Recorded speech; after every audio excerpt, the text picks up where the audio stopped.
কখনো কাউকে বিরক্ত করবেন না। কারো কোনো অসুবিধার কারণ আপনি যাতে না হন। কেউ যদি কোনো খারাপ কিছু বলেন, আপনি একটু হেসে তাকে পাশ কাটিয়ে যান।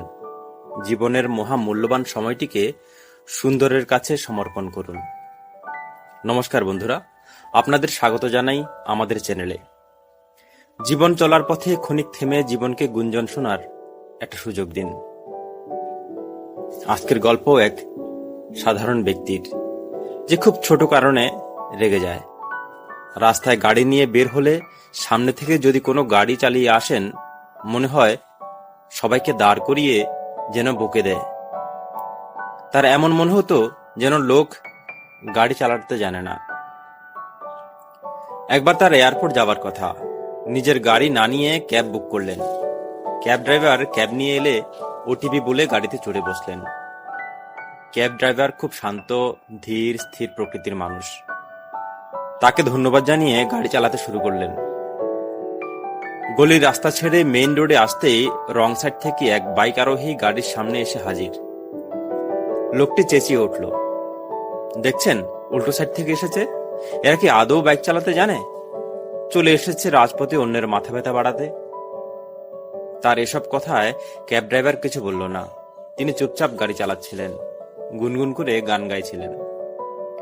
কিছু দূর যাবার পর এয়ারপোর্টের কাছে নো পার্কিং জোন থেকে একটা কার এসে হাজির হলো তাদের ক্যাবের ঠিক সামনে।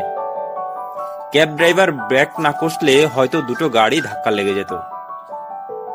কার ড্রাইভারের ভুল থাকা সত্ত্বেও সে উল্টো ক্যাব ড্রাইভারকেই গালাগাল দেওয়া শুরু করলো। গাড়ি চালাতে জানেন না, ভুল পথে চালাচ্ছেন, আরো কত কিছু। ক্যাব ড্রাইভার কিছু বলল না, কোনো রিয়াকশন দিলেন না, শুধু হেসে নমস্কার জানিয়ে এগিয়ে গেলেন। আর কিছুক্ষণের মধ্যেই ক্যাব ড্রাইভার পৌঁছে যাবেন এয়ারপোর্টে। পেছনে বসা লোকটা, যে কিনা রাস্তায় বের হলেই মানুষের ভুল দেখে, সেই লোকটা ক্যাব ড্রাইভারের এই ব্যবহারে অবাক হলেন। তাকে বললেন, আচ্ছা বলুন তো, বাইক আরোহী এসেছিল আপনার ক্যাবের সামনে, তখনও চুপ রইলেন। কিছুক্ষণ আগে আরেকটা কার ধাক্কা দিতে দিতেই বাঁচল। এতক্ষণে আমরা দুজনে হয়তো হাসপাতালে পড়ে থাকতাম, অথচ আপনি কোনো রকমের রিয়াকশন দিলেন না, ওদের কিছু বললেন না, বরং আপনি কার ড্রাইভারকে নমস্কার জানিয়ে এলেন। এমন কেন করলেন? এতটা শান্ত কি করে থাকতে পারেন? আমি তো পারি না। ক্যাব ড্রাইভার তখন যেটা বললেন সেটাই জীবনের এক মূল শিক্ষা। বললেন, এই যে লোকগুলো আছে যারা উল্টোপাল্টা গাড়ি চালায় আর নিজের ভুল হলে অন্যকেই গালাগাল করে, তারা কেমন জানেন? মিউনিসিপ্যালিটির আবর্জনার গাড়িগুলো দেখেছেন? আবর্জনার পরিমাণ বেশি হয়ে গেলে যেমন এদিক ওদিক পড়তে থাকে, ঠিক সেরকমই এদের জীবন ফ্রাস্ট্রেশনে ভরা। এরা তাই সবসময়ই এরকম আচরণ করে আর আমাদের সঙ্গে এরকম ব্যবহার করে। তখন আমরা যদি রিয়্যাক্ট করি, তখন তাদের সব ফেলে যাওয়া আবর্জনা আমাদের মস্তিষ্কে ধারণ করে নিতে পারি। আমরাও মিউনিসিপ্যালিটির আবর্জনার গাড়িতে পরিণত হব। তখন আমরাও আমাদের ক্রোধকে অন্যের উপর ঝাড়তে শুরু করব।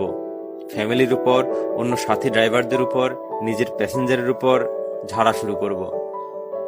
তার চেয়ে আমি খুব সহজ কাজ করি, নমস্কার করি, ইগনোর করি, তাদের ফেলে যাওয়া আবর্জনা অ্যাকসেপ্ট না করে দূরে সরে যাই।